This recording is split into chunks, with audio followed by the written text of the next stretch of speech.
So next our topic, next our MCQ is the Girinka one cow per poor family program. It is recently in the news. Is meant to provide nutritional and financial security. This program is being implemented by Rwanda, Girinka, because our Prime Minister Narendra Modi on July 24 presented 200 cows to four villagers in Rwanda to support President Paul Kagame's ambitious initiative for poverty reduction and tackling childhood malnutrition.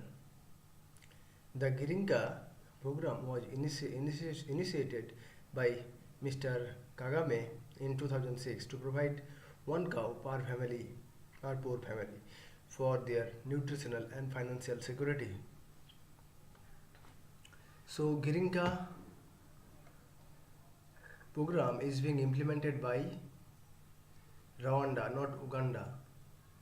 Girinka, Rwanda. Social status, social issues. The survey Wings 2018 World of India's Girls was conducted by Save the Children. The answer. The survey Wings 2018 World of India's Girls was conducted by Save the Child. So next, the Bru people today predominantly reside in the states of Tripura and Mizoram, not Meghalaya, Assam, not Sikkim, and West Bengal, not Meghalaya and Manipur. So, Bru people today predominantly reside in the states of Tripura, Mizoram, TM. Please remember, Bru peoples, TM, Tripura, Mizoram.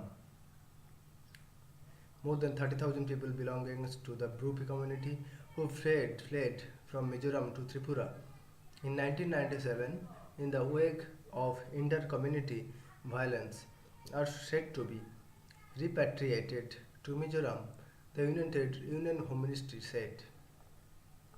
Next, polity and governance. Consider the following statements. So first option, the Telecom Regulatory Authority of India, TRAI, is the highest decision making body in the decision of telecom. So it is wrong. And second, while TRAI was established by an act of parliament, the Telecom Commission was established by the government resolution. So 2 is the correct. So our now solution B is the answer. About Telecom Commission was set up by the government of India via a resolution with the administrative and financial powers of the government of India to deal with various aspects of telecommunication, formulating the policy of DOT, preparing the budget for DOT for each financial year, and implementation of government's policy in all matters concerning telecommunication. It consists of a chairman, 4 full-time members, and 4 part-time members. So it consists of a chairman, 4 full-time member, and 4 part-time member.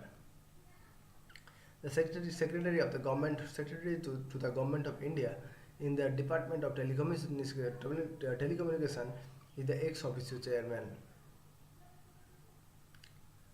So the secretary of the government of India in the Department of Telecommunication is the ex officio chairman.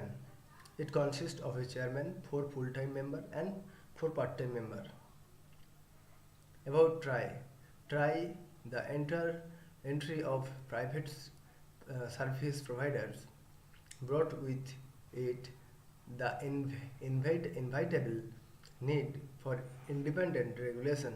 The Telecom Regulatory Authority of India, TRAI, was thus established with effect from 20th February 1997 by an Act of Parliament called the Telecom Regulatory Authority of India Act 1997 to regulate telecom services including fixation, revision of tariffs for telecom services which were earlier vested in the central government.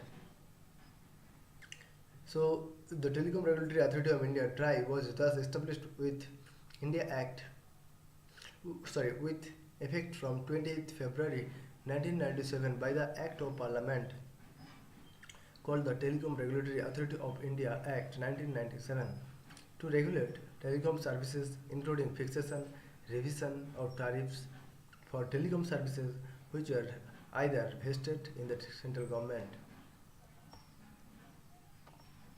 Consider the following statements with reference to the upper house to the parliament of Rajya Sabha. So option are: the president can nominate Anglo-Indians to the Rajya Sabha if they have special knowledge or practical experience in art, literature, science and social service. Second is, while the deputy chairman performs the duties of the chairman's office when it is vacant or absent, or any one of the members of the panel of chairpersons can preside over the house only in the absence of the deputy chairman. So one is the correct. The president can nominate Anglo-Indians to the Rajya Sabha if they have special knowledge, practical experience in art, literature, science and social service. So one is the correct because of with reference to upper house of parliament Rajya Sabha. And second is not correct. जहाँ पर option दिया है, while the deputy chairman performs duties of the chairman's office when it is vacant or absent, it's not correct. And any one member of the panel of the vice chairpersons can preside over the house only if the absence of the deputy chairperson, it's not correct. देखिए हमने statement one तो देख लिया. Second देखिए, under the rules of राज्य सभा the chairman nominate from almost the members of the panel of vice chairperson. Any one of them can preside over the house in the absence of the chairman or deputy chairman. He has the same power as the chairman. So who has? Vice chairperson. He has the same power as the chairman. When so presiding, he holds office until a new panel of vice chairpersons is nominated. When a member of the panel of vice chairpersons is also not present, any other person determined by the house acts as the chairman. When a member of the panel of the vice chairperson is also not present, any other person as determined by the house acts as the chairman. It must be emphasized here that a member of the panel of vice chairperson cannot preside over the house when the office of the chairman or the deputy chairman is vacant. During such time, the chairman's duty are to be performed by such members of the house.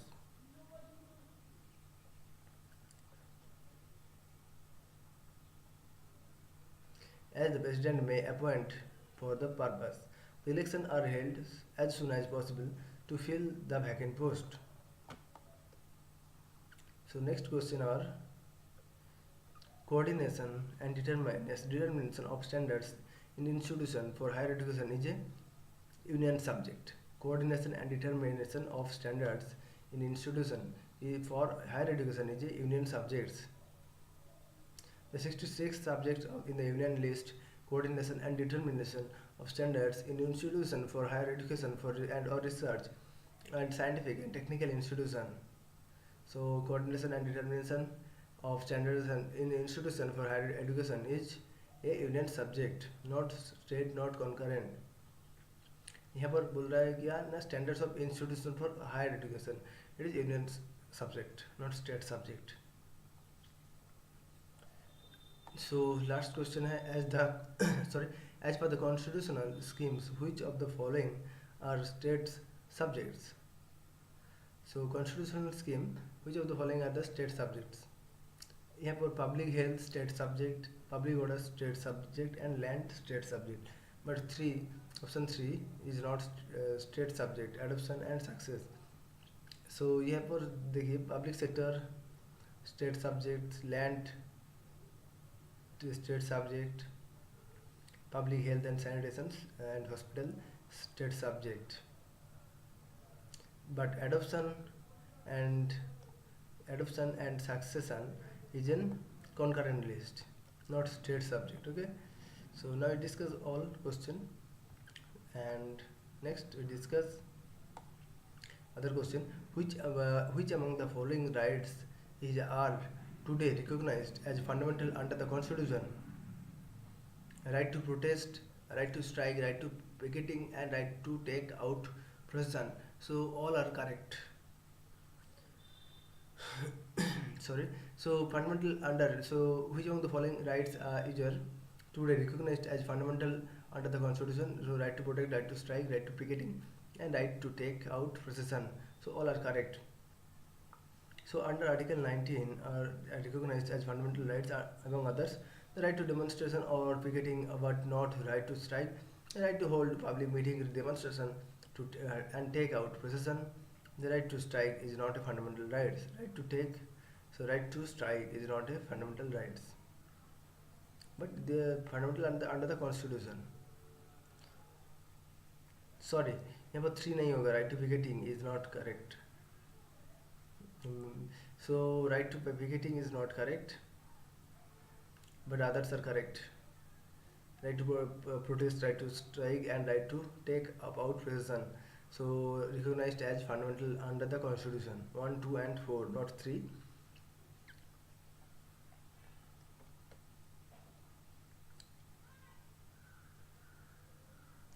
Next question.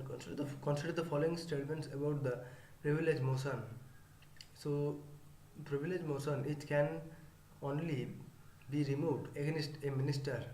It's not correct. And second, its purpose is to censor the government, and hence Rajya Sabha is not permitted to make use their device. So its purpose is to ensure the government, and hence Rajya Sabha is not permitted to make use of this device. So here for the parliamentary privilege are certain rights and immunities enjoyed by members of parliament individually and collectively, so that they can effectively discharge their functions. When any of these rights and immunities are disregarded, the offence is called both breach of privilege and is punishable under law of parliament. A notice is moved in the form of motion by any member of either house against those being held guilty of breach of privilege. So thank you.